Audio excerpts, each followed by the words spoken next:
Hi everybody, it's Courtney with Honeybee Stamps, and today I am going to be creating a pretty simple card using the Build-A-Bot stamp set along with its coordinating dies. I'm also going to be using the Gear Up Sentiment stamp set and the In Gear stencil, which is a two parts. It's a layering stencil set. So I'm going to start off with my background here, and I have a piece of Neenah Solar White 80-pound cardstock. You can see that I just used a piece of Post-it note tape to kind of mask off anywhere I want. You can kind of put this wherever you want it to be. And I'm going to start with the first layer of my stencil here.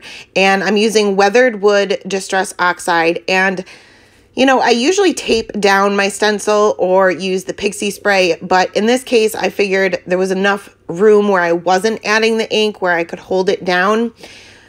I struggled a little. Tape it down or use pixie spray. Don't do what I did.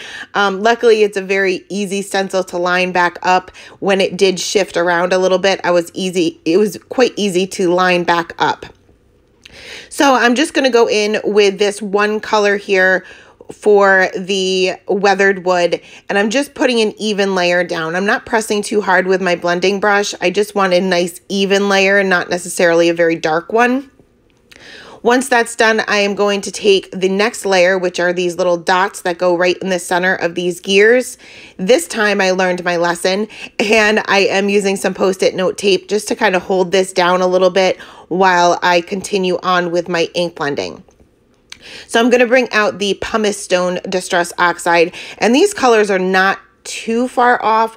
I would say one is a little bit more warmer than the other, but because the Distress Oxides are more opaque than a regular dye ink would be, it's going to kind of sit on top of the previous layer. So you'll be able to see the difference, where if you were to use a dye ink and they were this similar, you may not get the same results. It's a little hard to see on camera, but you can see in the final photos. So once my ink blending was done, I can go ahead and remove my stencil and remove that Post-it note tape mask. And I went ahead and put this aside. Next, we're going to work on our little robot. And this stamp set has so many different options. And I kind of played around to see how I wanted to build my bot.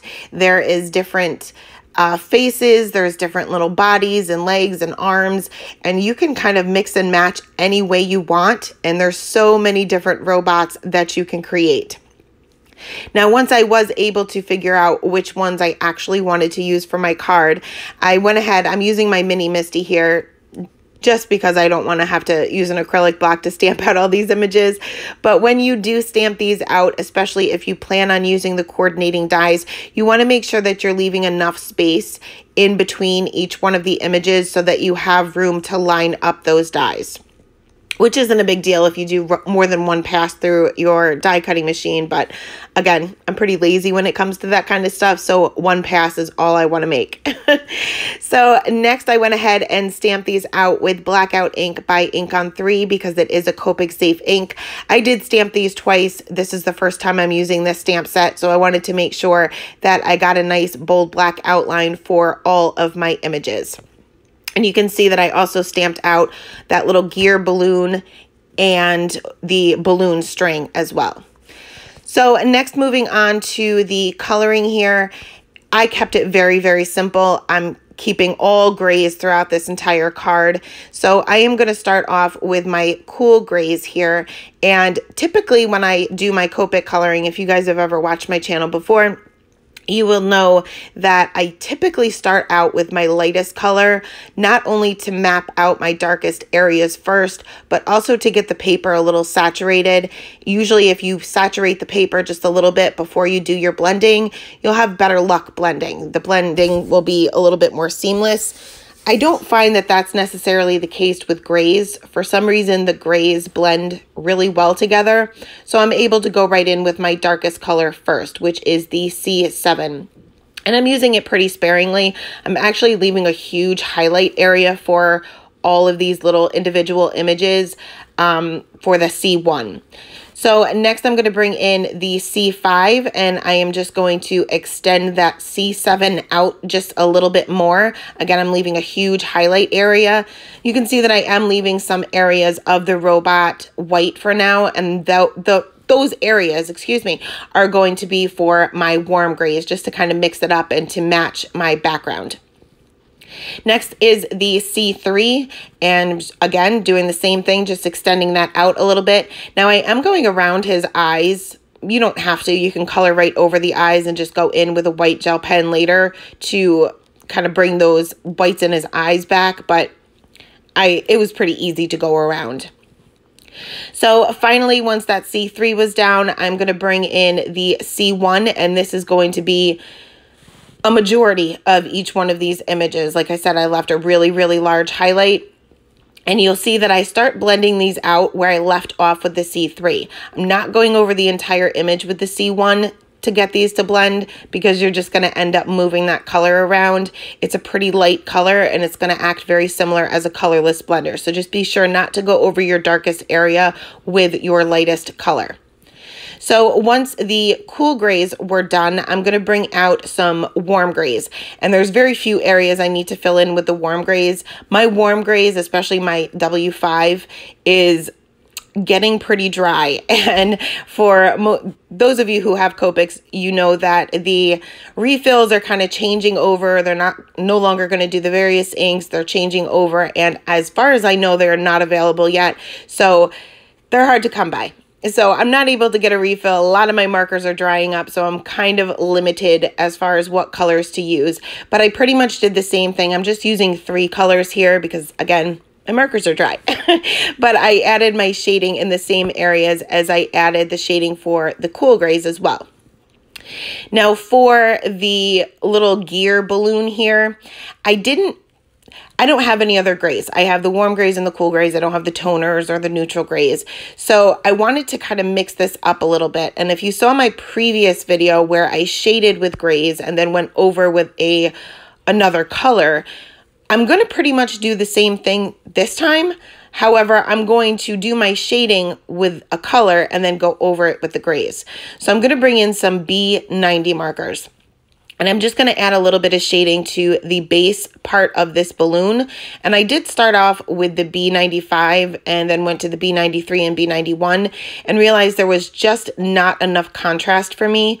So I ended up bringing in the B97 and just added a little bit of that to the bottom and quickly, very, very quickly blended that out with the B95 just so that I didn't overblend and lose that contrast. So this is naturally blue. I don't want it to be blue. So I'm going to go over the entire thing with the C3. And this is going to tone down that blue and make it more of a grayish blue color to match the rest of the card. So now that my coloring is all done, I have all of the coordinating dies already ready to go. And I just line these up and hold these down with some Post-it note tape. You can use washi tape or whatever else you have in your stash, just so that they don't shift around when they go through my Gemini. Now, I forgot to zoom back out after I did my coloring, and I've been doing that a lot lately, and I'm not sure why. I switched over from my camera to my phone lately, and temporarily anyway, and I keep forgetting to zoom back out. So I do apologize. We're going to be super close for the rest of this card. So ran that through my Gemini, and I have all of my different little pieces of my robot now. So I brought back out my card panel, and I kind of just laid these out the way I wanted them before making these permanent. Because we have a little white outline around each one of these images, I want to kind of make sure that I tuck them underneath the previous one, just so that I don't see that white outline on the bottom or the top, wherever the two pieces meet, if that makes any sense. And you don't have to do this. You can even separate these a little bit and really make it look kind of wonky, but I decided to kind of tuck everything together. I am going to pop each one of these pieces up with some foam tape. You can certainly lay them down flat or maybe even lay some pieces down flat, but I decided to use some foam tape to add a little bit of dimension. I started out with the body because I figured that would be the easiest, and then I can kind of build up around that. So when I added his little face there, I kind of tucked his little neck underneath So when I added the foam tape to the back of each one of these images, I made sure that I left just a tiny bit of space on all 4 sides. That way I could tuck each one of the images that need to be connected to it underneath it. And that foam tape didn't get in my way. So once I had everything put together for my robot, I wanted to make it look as if he is holding this gear balloon. This is naturally going to be a birthday card, hence the balloon. And I wanted the balloon to be popped up, but the string is just easier to tuck behind. Well, first of all, I didn't want to put foam tape on that skinny little balloon string. So I did end up gluing that part down flat with some Tombow Mono multi-glue, and then use some foam tape to pop up the actual balloon right on top of that. So now that my little robot is all together, I'm going to go ahead and add my sentiment from the Gear Up stamp set. It's a sentiment stamp set. I'm going to use a couple different sentiments from this set. Now, I wanted to have the happy birthday, but I wanted this beep bop, beep boop, I think it says. And I wanted it to kind of be at an angle above it. I was going to stamp it all at once, but I was too afraid that little balloon that's popped up is going to get in my way. So I ended up stamping these separately. I'm going to go ahead and stamp out the happy birthday. And again, I'm sorry that it's so zoomed in, but I am going to be using some VersaFine Onyx Black ink. I've had this ink pad for years. It's never been re-inked. I don't even know if they have re-inkers for it, but this ink lasts forever, and it's definitely my favorite for sentiments.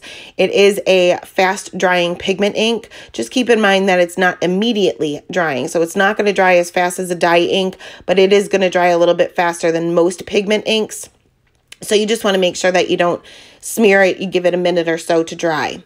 Now I have my card base here, and I am going to stamp the inside of my card base as well with another one of the sentiments from that stamp set. And from the Build-A-Bot stamp set, I am going to take these little tiny gears and kind of just stamp these around this sentiment. I have been trying to decorate, not really decorate, but finish the inside of my cards. That way when I go to send them out, I don't have to kind of be scrambling to find the right sentiment to put inside. It is already ready to go. So I went ahead and adhered my card panel down to my white A2 size card base here, and I am going to finish off with a few details with a white gel pen. Well, first I had a little smudge. My fingers were a little inky. I'm just using a sand eraser. When you use a sand eraser, you just want to go with a very light hand. You probably have to do it a couple of times, but just don't go in with too much pressure, else you're just going to rip your paper. So I added a few highlights with a white gel pen to kind of make him look a little bit more shiny.